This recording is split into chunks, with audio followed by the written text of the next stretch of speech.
My conclusion is that, and this conclusion is shared, I might say, by Mr. Trueheart, our Deputy Chief of Mission, who is the American with political experience, has been longer on the scene, I think, than anyone else. It's also shared by our consul in Clay, that Mr. New must go, or that we will not be able to win the war in Vietnam if he stays. Trueheart commented at a meeting in the ambassador's office that he was very much afraid that the people were going to begin to move over toward the VC if the alternative is only between New and the Vietcong. I found that on the part of other U.S. civilian officials in central Vietnam. That is my conclusion as well, Mr. President. You both went to the same country? One is on the military, one is civilian. Well, I mean, how is it that we get this difference? This is not a new thing. This is what we've been dealing with for 3 weeks. On the one hand, you get the military saying the war is going better. On the other hand, you get the political saying that the deterioration is affecting the military. Now, let's two gentlemen are both a lot of experience. We got a lot of confidence in both of you. What is the reason for the difference? You must have an explanation what the reason is for the difference. I'll tell you that reason. It's metropolitan versus national. That's my judgment, sir. That Mr. Mendenhall has expressed a metropolitan viewpoint, and I've expressed one that reflects more of the countryside. Now, this is not to say that my viewpoint should prevail at all, but the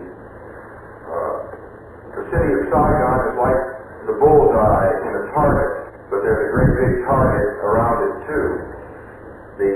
The attitudes in Saigon indeed are different. They're far more political, far less pragmatic than are those in the countryside.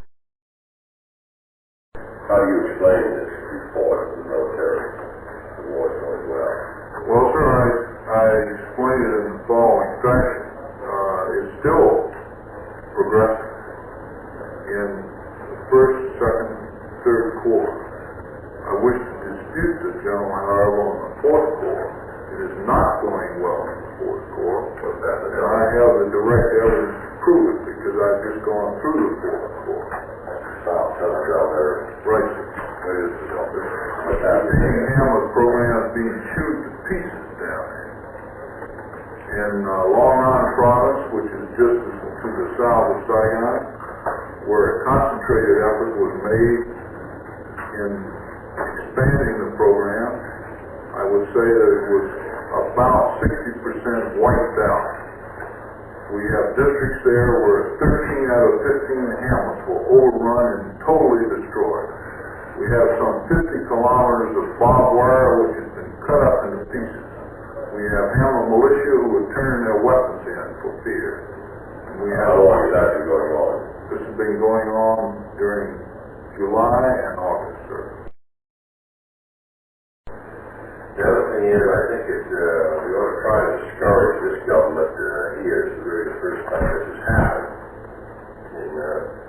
From state putting out one line about the news must show, Pentagon putting out this is the way to chaos. There is this very strong difference of opinion. It's out in the Saigon area. It's reflected in a lot of newspaper stories out there, the story here.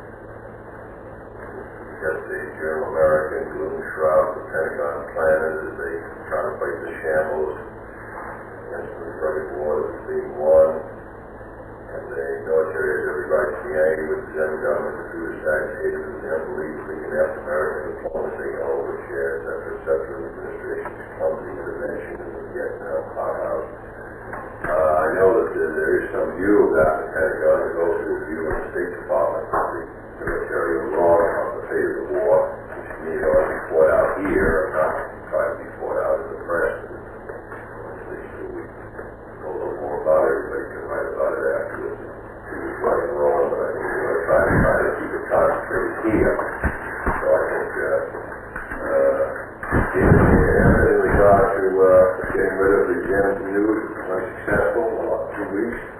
Now we've got another stage, and if anybody has any ideas we want to hear, something to suggest. complaining about, and that would be passed